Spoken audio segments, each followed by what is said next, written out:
Tadassa Jananjana Salakaya Chaksulamilitam Jaina Tasmai Sri Gurave Namaha Sri Chaitanya Manubhistam Stapitam Jaina Bhutale Swayam Rupa Kadamayam Dadati Swapandantikam Bandeham Sri Guru Sri Jata Patakamalan Sri Gurum Vaishnavamscha Sri Rupang Sagrajatan Sahaguna Ragunatan Nitanstritam Sajivam Sadvaitam Savadutam Parijana Sahitan Krishna Chaitanya Devam Sri Radha Krishna Padan Sahagana Lalita Sri Vishaka Nitamscha Nama Om Vishnu Padaya Krishna Prestaya Bhutale Srimate Bhakti Vedanta Samin Iti Namine Namaste Saraswati Deve Gauravani Prachadine Nirvishesha Shunnavadi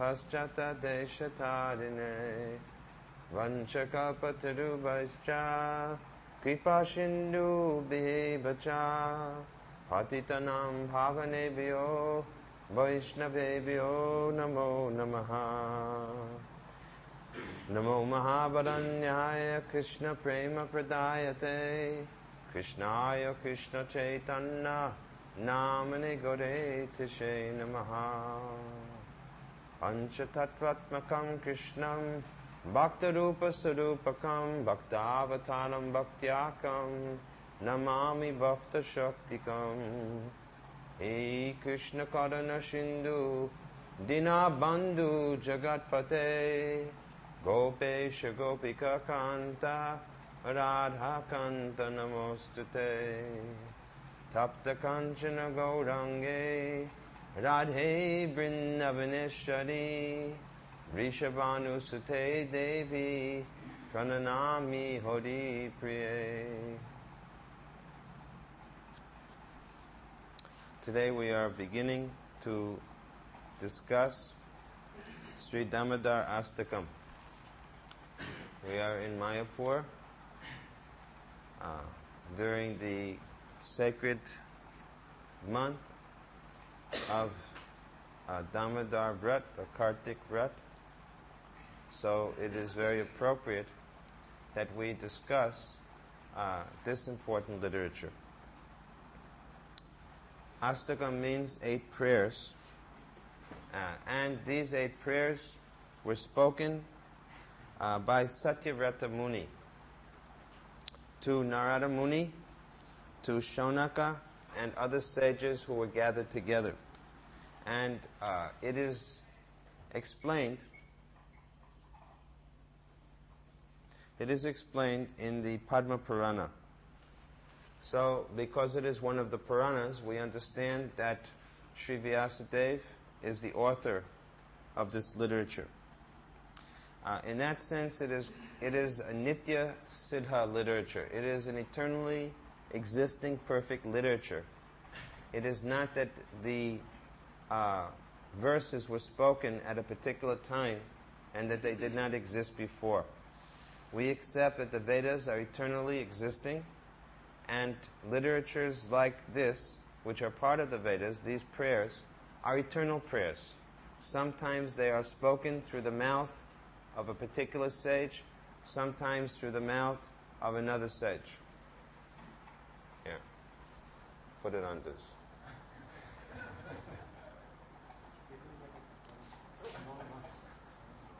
Try it again. I have to be as big as Jayapatakamars to wear this crown. I need small size. Don't worry. Don't worry.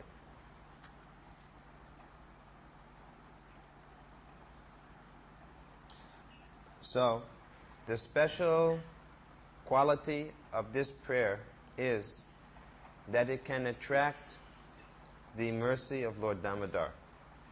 And therefore it is very valuable for us, as we shall understand. To indicate how important a prayer it is, Srila Sanatana Goswami, our Acharya, has given a commentary, a tika, on these verses, which is known as Digdarshani. It is a very famous commentary of Srila Sanatana Goswami. And in this commentary, he has especially emphasized to show how two rasas, Vatsalya and Madhurya ras. Vatsalya ras means parental love, and Madhurya means conjugal love. How these two rasas are especially prominent and most valuable of all of the rasas. He has also, in his commentary, exposed the nature of the Prakrita Sahajyas. In Mayapur, in Navadvip, in Braj also, we see that there are many Sahajya Sampradayas. That means persons who basically who think that this material body, when we do sadhana, that it has become automatically spiritual. And because it has become spiritual, we are immediately qualified to be able to have darshan of the Lord.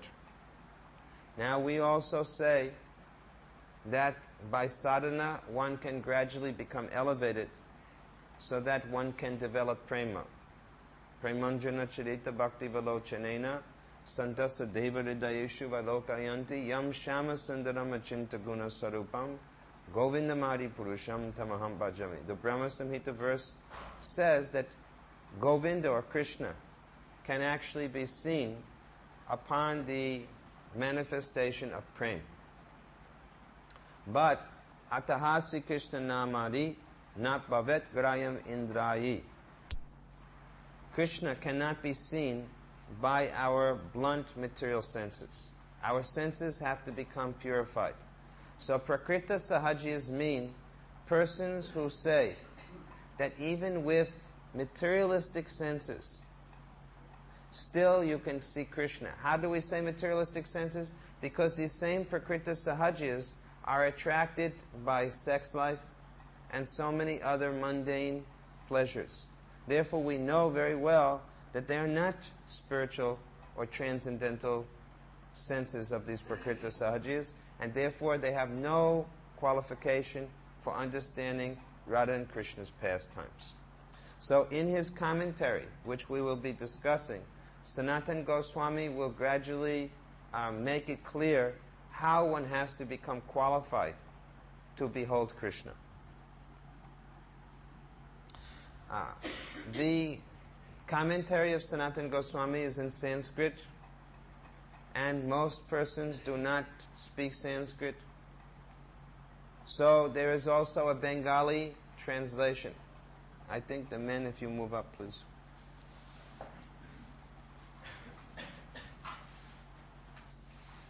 Move up. If more ladies come, they can be seated there. So, there is a Bengali translation and explanation of Sanatana Goswami's Tika. And that has been done by Srila Prabhupada's sannyasi guru, Bhakti Pragyan Keshav Goswami Maharaj. And he has given in Bengali a very nice explanation also of these prayers.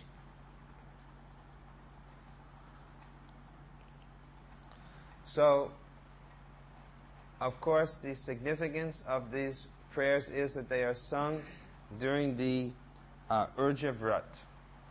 Urja Vrat is also Kartik or Damodar Vrat.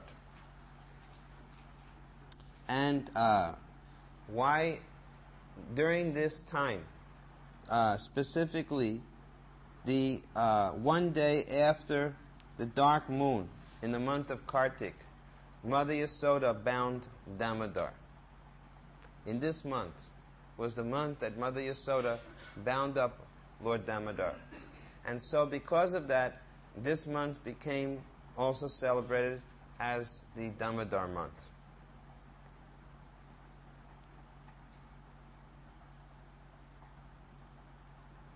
In the Hari Bhakti Vilas, it is mentioned that this Urja Vrat should be celebrated.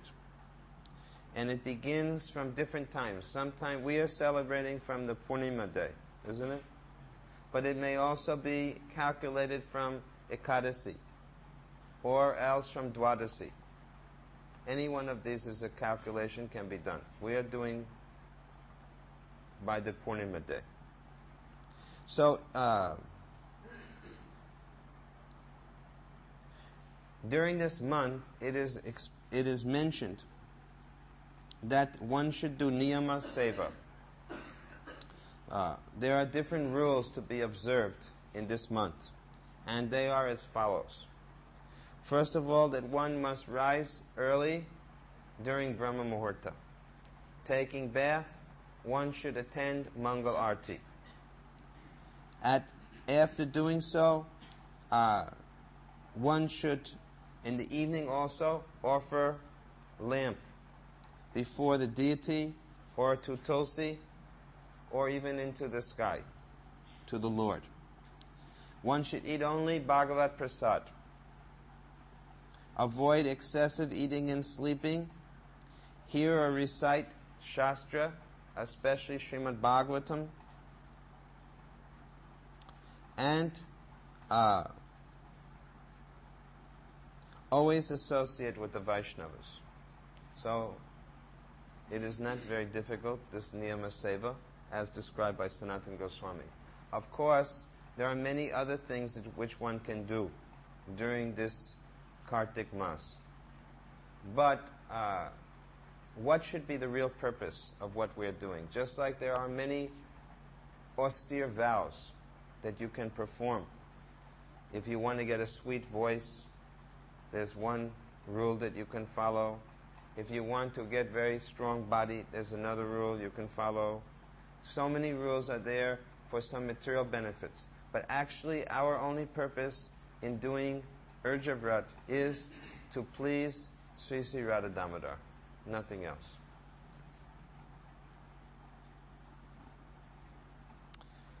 This Srimati Radharani is the principal presiding deity of this month. Therefore, she is known as Urjeshwari. She is the presiding deity of the month of Urja. In the Bhakti Rasamrita Sindhu, in Vaidhi Sadhana Bhakti, one of the 64 angas of Bhakti is to do Urja Vrat. Now, it is not mentioned there to perform Chaturmasya Vrat. Sometimes, therefore, people say that there is no need to do all of the months of Chaturmasya Vrat if you just do Urja Vrat, since Urja Vrat is mentioned. But actually, this is not a correct understanding. It is explained that since Chaitanya Mahaprabhu followed Chaturmasya, even when he traveled to other places, this indicates the importance of Chaturmasya. And therefore, although it may be a fact that one can get great benefit by doing Urja Vrat, we should do Chaturmasya Vrat. What is the vow we follow during Chaturmasya? In a very simple way, we avoid in each month a particular foodstuff. But we should understand that the reason it has been made very simple is because it's expected that we will be engaged in intense preaching work. If actually we're not going to do any intense preaching work or very intensive service, then we may increase the other activities or vows taken in Chaturmasya. So now, this was a little introduction. Now we will speak about the prayers. Today we will do text 1. Namam Ishwaram Sachit Ananda Rupam lasat kundalam gokule brajamanam, yasoda vyulakat lat davamanam, padam ristam atyam tato drutya gopya. So the first word is namami. What does namami mean? I bow down. So by this beginning, it is like Mangalacharan. The first word is auspicious invocation, and the first word of the prayers is the individual is offering obeisances.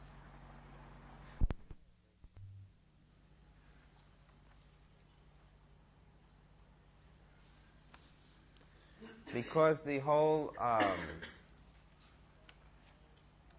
purpose of the month of Damodar is to increase our devotion.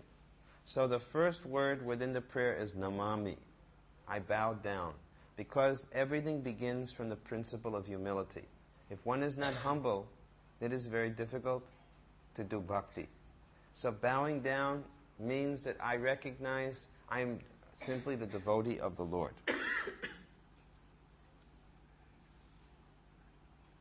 So before describing the glories of the Lord, Satyavrata Muni is first of all saying, before anything else, I offer my obeisances. And after offering obeisances to the Lord, I shall begin to describe the Lord's glories.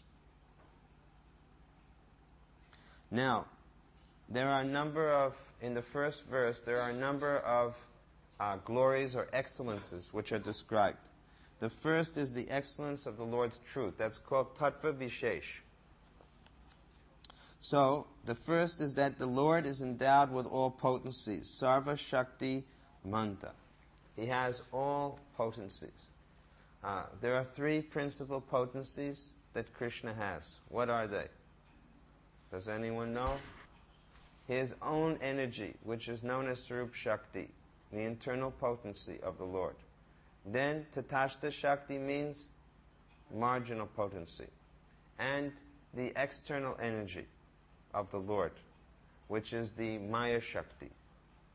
So these are three. But actually there are unlimited energies of the Lord. These three do not tell us about everything.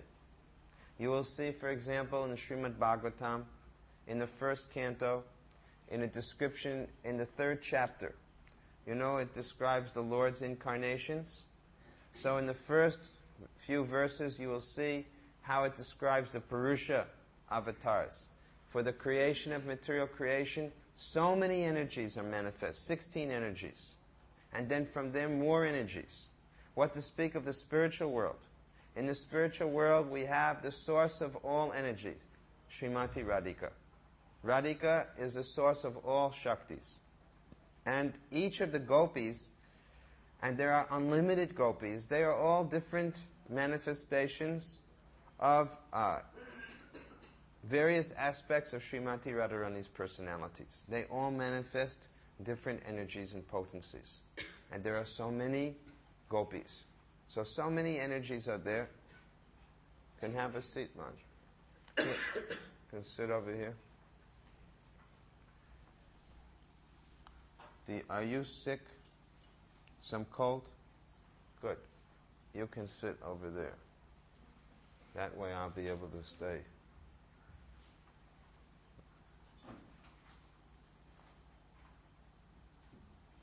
Okay. So Sarva Shaktiman means we are discussing the first verse of Damodar Astakam, and the first point is Namami, that I'm offering obeisances. And then to whom? Namam Ishvaram. The first person who we're offering obeisances to is Ishvara, the Supreme Lord. Namam Ishvaram. So the Supreme Lord is known by so many different excellences or glorifications or qualities. And one is his the truth about him. That first of all, he is the source of all energy, Shaktimam. Then Jagat Teka Nata. He is the only Lord of the universe. In other words, he is the Lord who is worth taking shelter of. When you hear the word Ishvara, Ishvara Parama Krishna. So he's offering obeisances to the Param Ishvara, Krishna, who has no equal. Although there may be many lords who are called Supreme Lord. Ramachandra is called the Supreme Lord. All the incarnations may be called the Supreme Lord. But nobody else is called the original Adi Purush. Govindam Adi Purusham Tamaham Bhajami. So Krishna's position is unique. And that is also indicated by the word Ishvara here. Then, Nija Prabhu. He is my own master. So by this, we should understand that a devotee, first of all, has to accept the Lord as his master, or Prabhu. Just like we see in the pastimes of Sri Chaitanya Mahaprabhu, that everyone who served him considered him as their Lord. Never mind who they were. Even they were older. Advaitacharya was elderly, right? But still, he accepted Sri Chaitanya Mahaprabhu as his supreme worshipable deity. And so did Sarvabhauma Bhattacharya, who was also elderly. So first of all, in worship of the Lord, just as we see in the worship of Chaitanya Mahaprabhu, we must accept him as the Lord and Master. Now we see that others, for example, Yasoda, she had a relationship with Krishna, which was mother to Krishna as a child. But that cannot be imitated in our position. First of all, we are advised by Bhaktivinoda Thakur to worship Sri Chaitanya Mahaprabhu. And what should be the mood? The mood of Dasya, as a servant of Mahaprabhu. Because all of his associates worship him that way. And after worshipping Chaitanya Mahaprabhu as a humble servant, then one day, if we become very perfect in our love and devotion, then we will be able to see Sri Krishna Chaitanya, Radha Krishna Nahiyanya. Lord Chaitanya will appear before us as Sri Sri Radha and Krishna, just as he gave darshan to Ramananda Roy.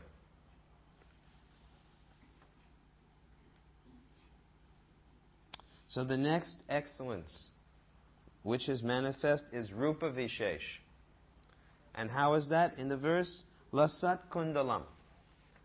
What does that mean? Lasat Kundalam means his earrings are swinging back and forth. Satyavrata Muni, or Vyasadeva, is giving us a picture of this Ishvara who he is worshipping. And it is not, first of all, something impersonal. As some people would say, God is simply impersonal, Brahman. No. It is not simply a deity, stationary deity that is fixed in one location. No. But the earrings are moving back and forth. Lasat Kundalam, what does it indicate? That this person, this Ishvara, is moving about. How is he moving about? Because he's being chased by Mother Yasoda. That this is a very unusual deity who is being worshipped. Because normally we see one worships a deity with great awe and reverence. But this deity, his earrings are moving back and forth because he's running here and there, hither and thither, running away from the reach of Mother Yasoda. And he has so many other childhood leelas. And because of all these childhood leelas, his earrings are moving. And what else is the word lasat? This word also means, lasanti means that they are glowing. The earrings are glowing. And why are they glowing? Because they're reflecting the effulgence of the body of the Lord. He is so wonderful in his complexion that the earrings are becoming, glowing. They are giving off colors from the body of Krishna itself. So Krishna is sometimes referred to as the ornament of all ornaments. We see the word Bhushana Bhushanangam. He is the ornament of ornaments. That means that ornaments may be very wonderful, but the best of all ornaments is Krishna's own beautiful body. And when the ornaments are put on Krishna's body, then the ornaments become beautiful. Usually, a person decorates their body to make their body beautiful. But here the opposite is true. That Krishna puts the ornaments on his body so that the ornaments can become beautiful. And therefore it is said that these earrings are all fortunate. They're very, very fortunate. Why? Because they get to constantly kiss the face of Krishna. Because the earrings are always touching Krishna's cheeks, just like his mother is kissing his cheeks. So these earrings are very fortunate. So Satyavrata Muni is doing pranam to the beautiful earrings which are swinging on the cheeks of baby Krishna. So this is Rupa Vishesh, how this verse is telling us about the beauty of Krishna's body. Then the next thing is the attribute of how this verse shows that the special relationship between Krishna and his family members. First of all, Namamishvaram Satchidananda Rupam Lasat Kundalam Gokule. So the word Gokul is here. And as soon as we hear Gokul, we think of the Gopas, Gopis, the cows, the calves, and all of the other wonderful family members who reside there. This is the special feature of Gokul. So Satyavrata Muni is giving the place. Now he has described something about Krishna's beautiful body, and now he's describing something about the family members who are in relationship to Krishna. Because they're not ordinary. Mother Yasoda, Nanda Maharaj, and the other family members, they're all expansions of Krishna's own Sarup Shakti, Sandini Shakti. They're not jivas like you or I. They're eternal associates and residents of the spiritual world.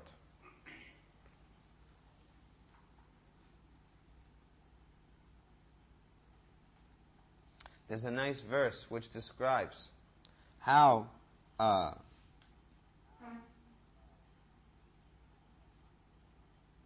Krishna manifests very naturally the wonderful qualities which he doesn't show anywhere else. For example, it is said that when the yogis meditate on Krishna, he sits down on the lotus seat of their heart. But we see in the pastimes of Krishna, when the gopis are with Krishna in the forest, they make an asana, they make a seat from their own saris, and Krishna sits down on them, on that seat. So, Vyasa and Sukadeva are describing how what is achieved only in meditation is achieved in a much more natural way by the residents of Vrindavan. That only the munis, when they're meditating, their heart becomes like a seat, and God can sit there. But the gopis don't know anything of such meditation, at least apparently. But with their own saris, they make a seat, and Krishna sits down on that seat. And what cannot be achieved by these yogis in meditation very easily is achieved by the gopis. How?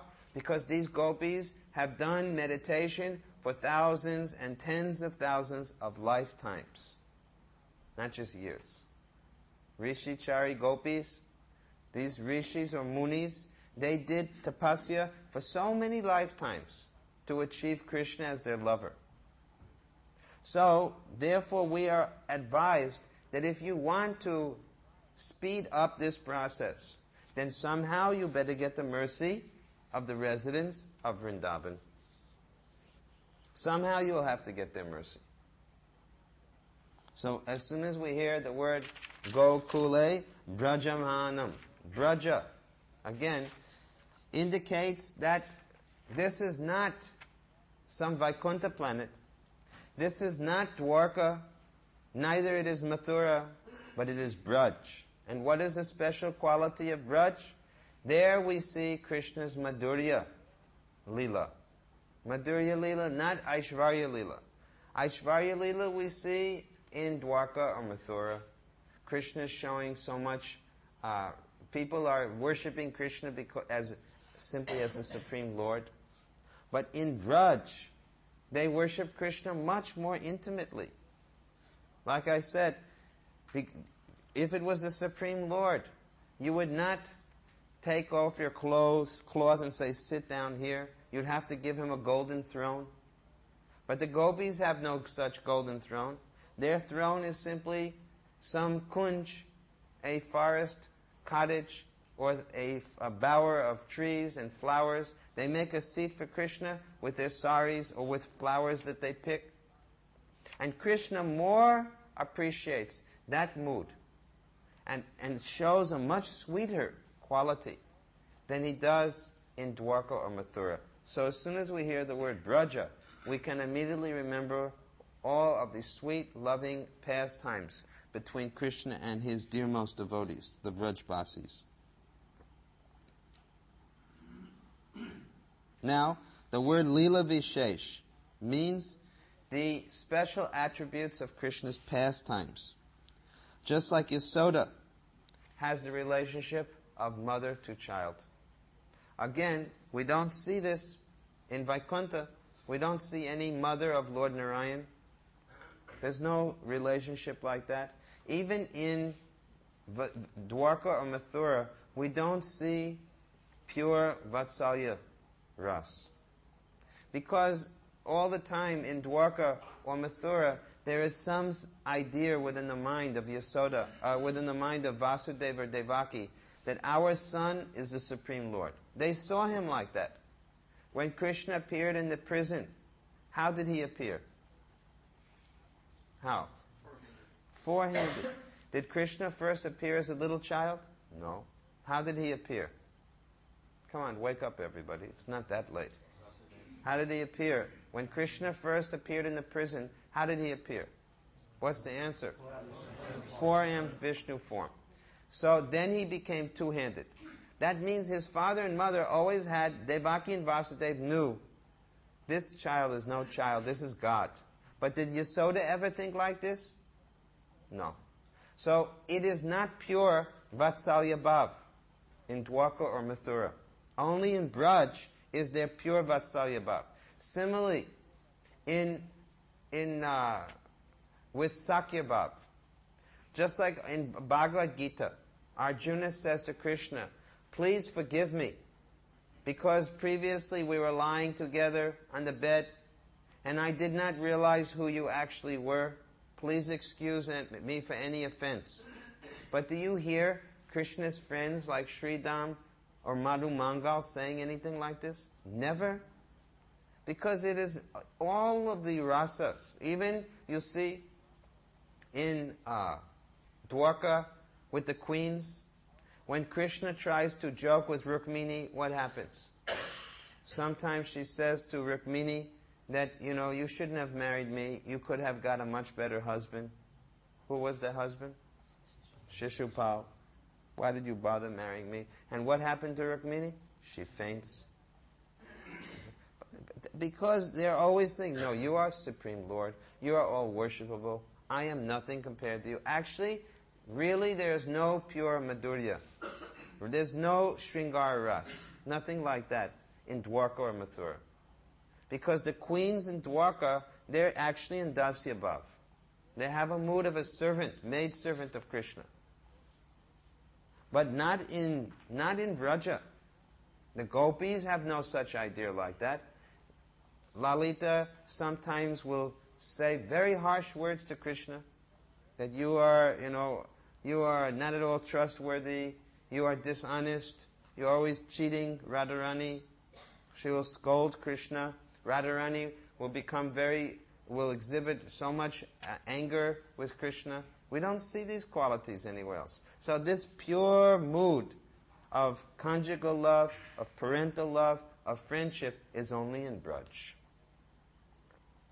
So as soon as we hear these words, just like Bia, this word indicates the fear. This word, Yasoda, Biulu Kalat Dhavamanam, Bia. Bhiya means the fear of being punished. Krishna fears Yasoda. Where does we don't see Krishna being fearful anywhere. In Dwarka or Mathura, is Krishna ever fearful? You find him fearful anywhere? Never. Not anywhere. But he's so much afraid in Braj. He gets afraid of Yasoda's whipping stick. He gets afraid of the gopis' chastisement. So many things make Krishna have different emotions. So here especially we see Ulu Kalat Davamanam. Krishna saw a chance to steal some yogurt or butter that was hanging. And because Krishna is such a big thief, he's known as Makanchor, Mother Yasoda used to hang the pot of yogurt or butter way up on the ceiling. But Krishna knew this, and so he would get a grinding mortar, where, just like in our deity kitchen, right? They grind spices, right? Don't they? Sometimes I hear it all the way up here. They're grinding something on a stone. Huh? Huh? So there was a big grinding stone, and Krishna put this on its end, and he stood up. Why did he want to get the butter or yogurt? What was his purpose? Huh? Who are his friends? Monkeys. Not only boys. Also, Krishna's friends are monkeys. They're all Sakyaras. Monkeys are in friendship with Krishna. So, he was doing this, and then in came Mother Yasoda. And immediately, from the side of his eyes, he saw Mother Yasoda was coming, and he became very much afraid. Immediately, he jumped off and began to run and run and run. So, this word, Bhiya Ulakalat Dhavamanam, it describes this pastime. So, there's another thing which is shown here. Another Vishesh is shown. What is that? Sundarya Vishesh and Sneha Vishesh. Sneha means affection. This verse indicates how affectionate Krishna is to his mother. He loves his mother so much. All of these verses are meant for bringing out this Vatsalya Bhav. In Vrindavan, we told the pastime of how Krishna brings out Vatsalya Bhav. Next day we will explain it more. So, Tato Drutya, Yasoda was running very swiftly, and this shows her beauty. Her beauty was her full breasts, her large hips were moving. It's described in Srimad Bhagavatam. Her hair, the flowers came out, the hair came loose, perspiration came on her body, and in this way she was moving about with her heavy body, trying to chase very small Krishna, who was darting back and forth. And how did Krishna allow her to catch him? How did she catch him? By her love. Otherwise, Krishna can never be caught. Yogis try to catch him, they can't. Big meditators are trying to catch him, they have no way of catching hold of Krishna.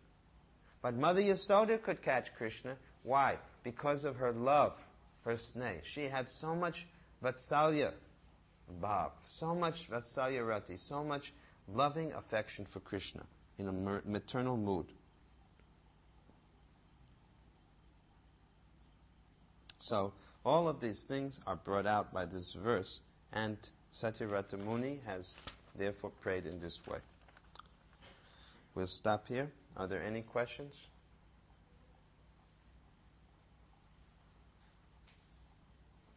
Maybe it's a little late to have the class at this hour. Some of you were already beginning to take rest. Is there no conception of Krishna being the Supreme Lord in The question is there any conception of Krishna being the Supreme Lord in Vrindavan? There is no, they have this understanding. Because sometimes we see, for example, Mother Yasoda looked inside the mouth of Krishna, and she saw the whole universe. So when Mother Yasoda looks inside and sees the whole universe in Krishna's mouth, it means that she knows that Krishna is the Supreme Lord. But what happens? Immediately, Yogamaya covers up Mother Yasoda's idea like this. So it is a fact that Krishna, the devotees in Vrindavan, they have this, sarva gyan. They know everything. But at the same time, they forget everything. Mugdata. Mugdata means they're all forgetful. But that forgetfulness is not like the forgetfulness that we have. It's caused by Yogamaya. So although they may have knowledge of Krishna's supremacy, that knowledge is completely covered by Yogamaya. If we say they have no knowledge of it, then it means that they're incomplete and imperfect. But they are perfect. They're eternal nitya parikars of Krishna. They're eternal associates of Krishna. They must have all knowledge. Krishna has all knowledge. But in Vrindavan, Krishna appears to be like a child. He's mugdata. He's forgetful. When Mother Yasoda is holding the stick, if Krishna thought for 1 second, wait a moment, I'm God, then the whole Lila is spoiled. It can never take place.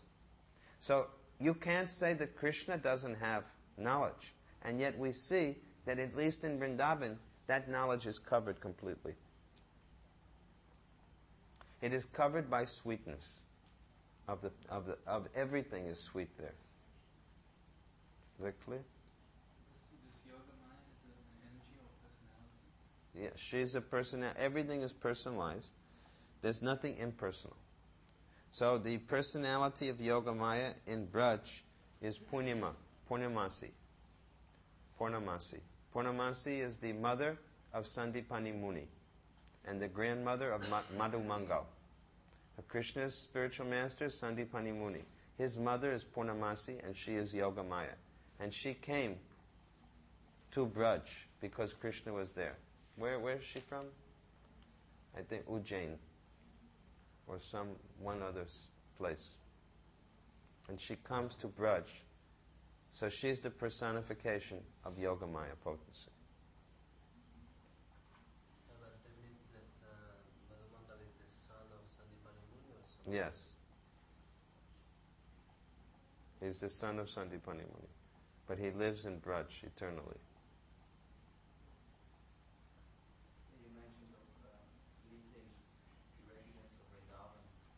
But when one line, does that refer to the present residents of Vrindavan, or should we see that? No, the eternal residents of Vrindavan.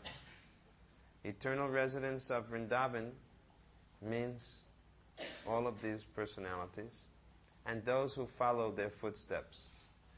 There are some, it is explained in Manashiksha that there are different types of personalities. First of all, there are the eternal associates of the Lord. Yasoda, Nanda Maharaj, Subal, Sridham, Madhu Mangal, all of the eternal Lalita, Vishaka, all of the gopis. These are eternal residents. Then there are those who are who are following in their footsteps. That means very, very perfect, advanced, spontaneous devotees who are following these eternal residents. Then there are those residents of Vrindavan, and then there are those residents of Vrindavan who are practicing according to all the rules and regulations of devotional life. And then there are Brahmins. And then there are, like this, there are so many, and all of them can purify you to one degree or another. But especially we want the mercy of those who are eternal residents and those who are following closely in their footsteps. Therefore, we want to be Rupanuga Vaishnavas. Rupa Goswami is eternally following. He shows, he's the example of the ideal sadhaka. Rupa and Raghunath. Actually, they're eternal associates also. But coming within this world in the form of Goswamis, they showed how to do sadhana bhakti. So we want the association of such persons, or those who follow Rupa Goswami very strictly. not just any bidiwala or rickshawwala. That kind of association will turn you into a rickshawwala. That's not the goal.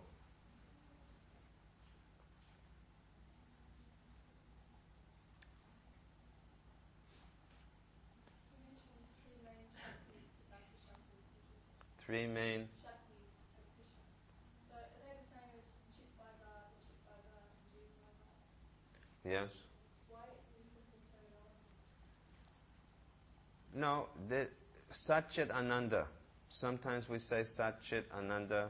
Sometimes some of the terms mean the same. Some of them mean, just like in the spiritual world, we have these three: Sandini, Sambit, and Hladini.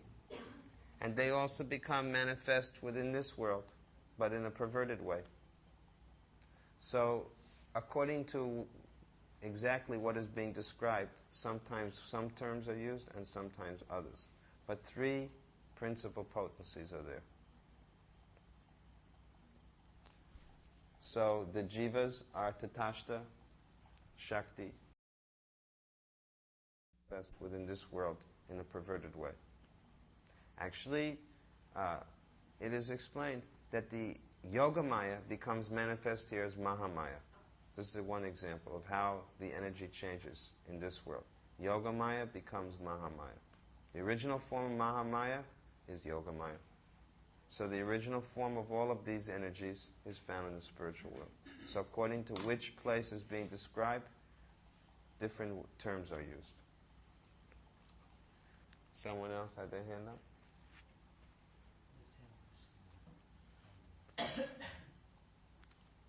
Yes. When we follow in the footsteps, when we have, I can ask Lila Sampradaya, do we naturally imbibe the mood of the Guru and following his? We should naturally imbibe the mood of the founder Acharya. And the mood of the founder Acharya should be reflected in those who are in that line. So, in our line, the founder Acharya is Rupa Goswami.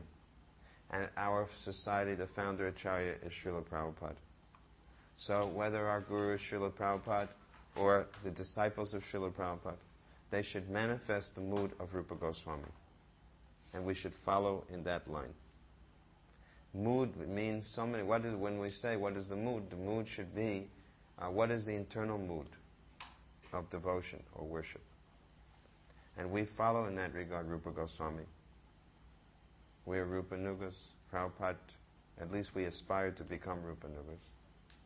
Srila Prabhupada's example is there, how he lived at Radha Damodar temple and how he worshipped and meditated upon Rupa Goswami.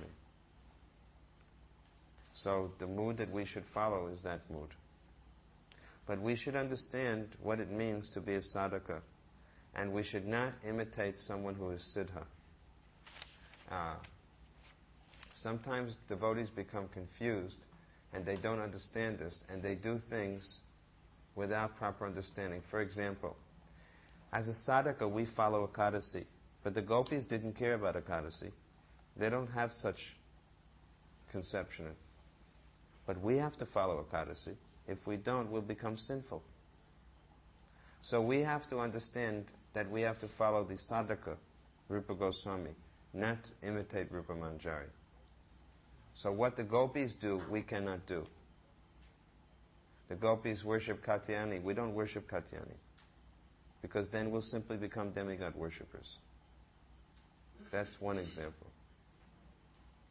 We follow what the Goswamis did, not what the gopis do.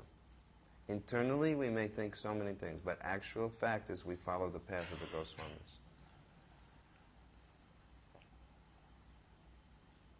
So if we're following what they're in, like Madhurji Bhav, would it be possible that we go to Vatsala Bhava? No. What kind of relationship one has with Krishna is already there within the soul. The seed is there. So just like with flowers, according to what seed is planted in the ground, that kind of flower will grow up. So if within our heart there is Vatsalya Bhav, then it will come out no matter what we do. It will eventually come out that way. And if within the heart there is Madhurya Bhav, then that will come out. But we see generally that those who are in the line of Chaitanya Mahaprabhu are in Madhurya Bhav. Generally it is like that. And since it is explained that Madhurya Bhav includes the elements of all the others, just like the element earth includes the qualities of water, fire, air, and ether. Similarly, Madhurya Bhav includes the qualities of all of the other different rasas, is included in it. So if one hears and is nourished by this mood, if you have difficulty, you can sit on that chair. Then because this, the nourishment from Madhurya Bhav will automatically nourish all of the other bhavs, even if one is a different bhav than Madhurya. But what is there within your heart will eventually come out if you become purified. And it won't change. Does that answer your question?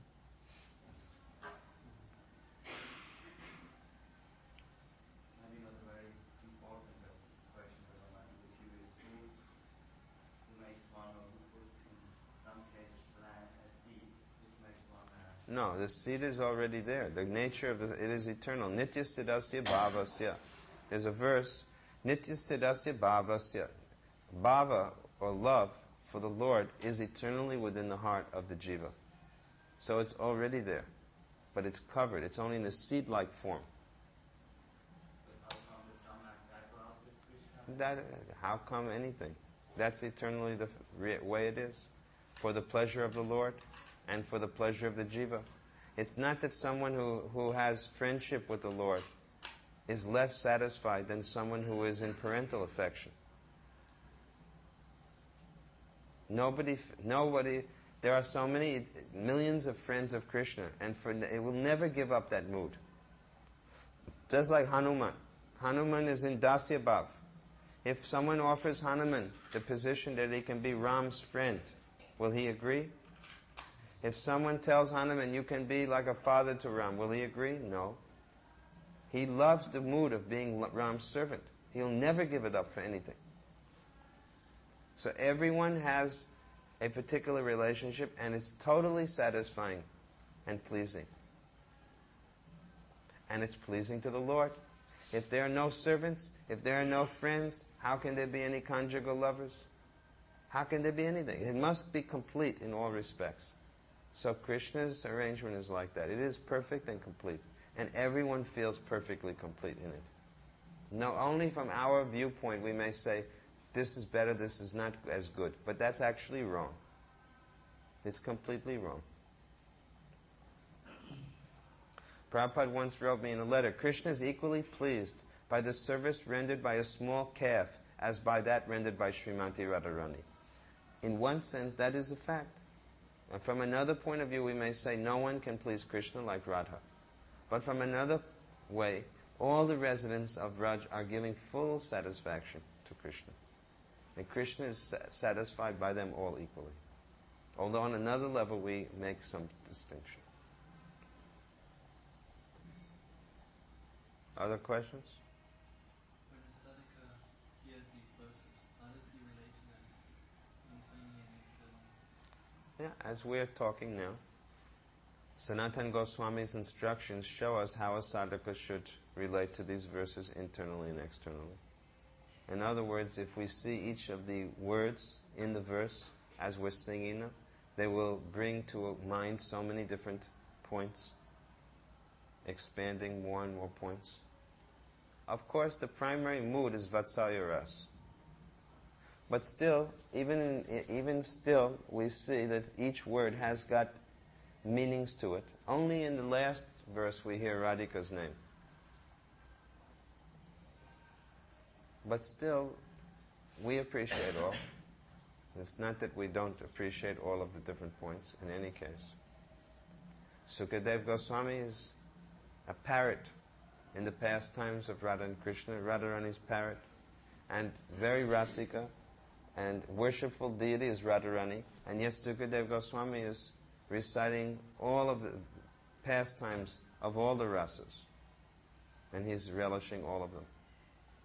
And what to speak of all of these? We take pleasure in hearing the pastimes of Ramchandra, the pastimes of Nrsingadev, the pastimes of Krishna on the battlefield of Kurukshetra.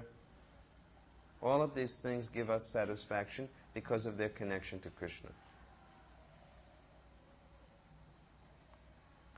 But as we understand, as we make advancement, if we become so fortunate as to understand who we are in relationship to Krishna, then naturally we will prefer to hear those things which are especially nourishing our particular loving mood to Krishna.